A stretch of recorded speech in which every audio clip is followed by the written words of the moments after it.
ആദ്യ സിനിമയിൽ തന്നെ മലയാളികൾ ഊക്കിവിട്ട നടനാണ് മിസ്റ്റർ ഫഹദ് ഫാസിൽ.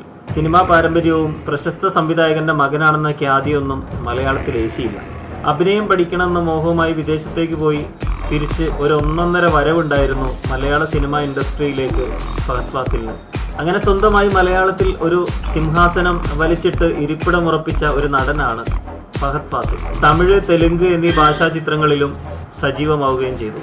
അദ്ദേഹത്തിൻ്റെ ഒരു തമിഴ് ചിത്രം കണ്ടിട്ട് ഒരു തമിഴ് പ്രേക്ഷകൻ വിലയിരുത്തിയത്, മലയാളത്തിലെ ഒരു നടികർ വന്ന് അന്ത പടത്തിലെ നടിക്കറാറാ ഇല്ലേനാ ഒരു പേ പിടിച്ച നായ്മാരി അലയിറാറാ പ്രമാദം. ബോളിവുഡ് പ്രവേശനത്തെക്കുറിച്ച് ഫഹദ് ഫാസിൽ പറയുന്നത്, പ്രശസ്ത ബോളിവുഡ് സംവിധായകൻ വിശാൽ ഭരദ്വാജ് തന്നെ സമീപിച്ചിട്ടുണ്ടായിരുന്നു. പക്ഷേ പല കാരണങ്ങളാൽ ആ പ്രൊജക്റ്റ് നടക്കാതെ പോയി.